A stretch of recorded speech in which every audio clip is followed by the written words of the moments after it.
Bom, agora o nosso quadro é saúde e o tema de hoje é transtorno por substância. Quem traz essa informação e dicas, assuntos que são relacionados a esse tipo de transtorno com enfoque no álcool e drogas é a psicóloga santelenense Franciele Ever. Bom dia, meu nome é Franciele, sou psicóloga e hoje vim falar novamente um pouco sobre saúde mental. E hoje vim falar sobre um assunto, sobre um transtorno que tem ganhado cada vez mais espaço e que tem se visto cada vez mais comum, que é o transtorno por uso de substâncias, que seriam as principais que vamos falar hoje, álcool e drogas. E o que seriam então, segundo a Organização Mundial de Saúde, as drogas é qualquer substância que não é produzida pelo nosso organismo e que causa alteração no sistema nervoso central. E onde muitas vezes então começa o uso de substâncias na vida de uma pessoa.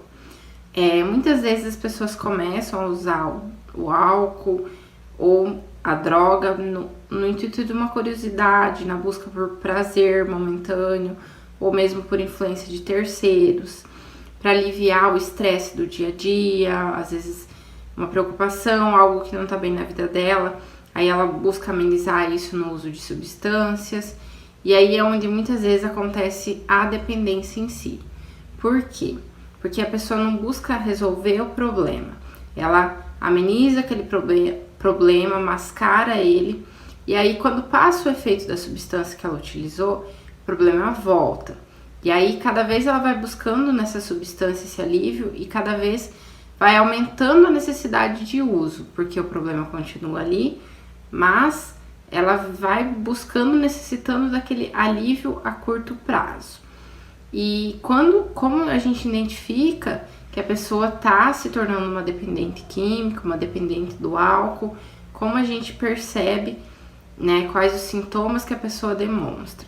Então, um dos principais seria a necessidade constante, cada vez mais a pessoa precisa daquilo, a pessoa passa, grande parte do dia, da semana em busca daquilo, então ela às vezes deixa coisas importantes do dia a dia dela, como estudo, trabalho, responsabilidade de lado, para usar, para poder beber, para conseguir aquilo que ela quer em relação ao uso da substância.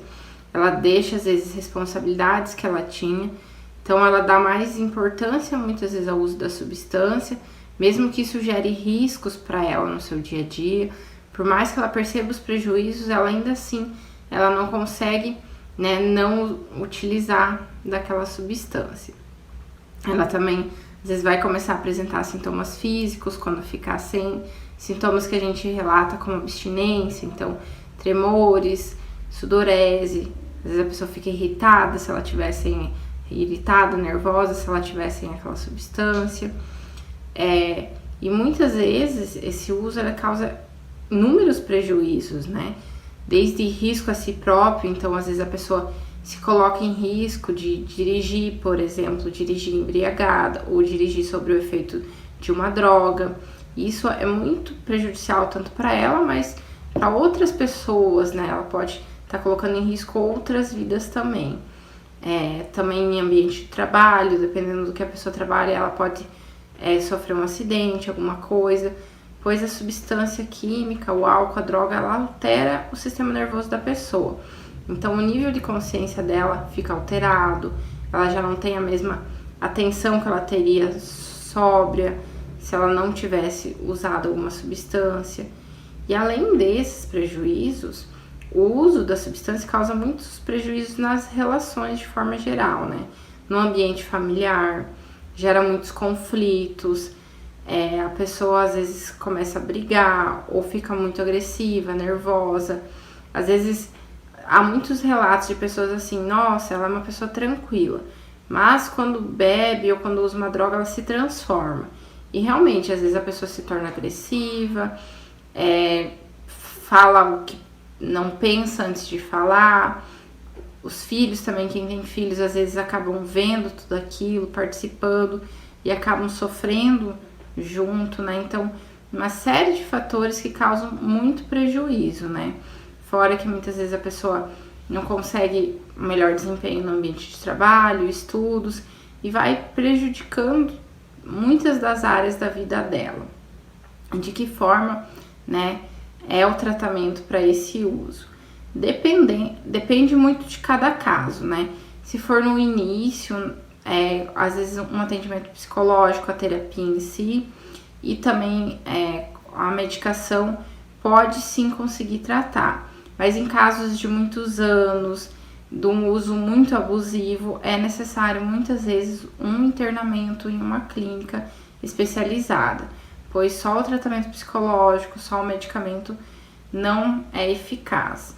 Então, assim, e fora que o uso de substâncias, eles causam muitos prejuízos para a saúde física. Então, há muitos problemas de saúde, né, decorrentes do uso prolongado de substâncias. Então, prejuízos gravíssimos, né, na saúde física e também na saúde mental. Então, se você observar em si que o uso já não é mais aquele uso controlado, que você já não tem mais controle, ou se alguém observar no seu familiar, tente buscar uma ajuda, tente buscar um tratamento, pois cada vez que se espera mais, cada vez esse uso torna mais abusivo e prejudicial à saúde, né? E a saúde como um todo, não só mental, mas física também. Então eu agradeço, né, o espaço para estar falando um pouco sobre a temática de saúde mental e sobre esse assunto tão importante e que tão necessário de ser falado, ainda mais no momento atual que a gente está vivendo, né? Então, muito obrigada pelo espaço.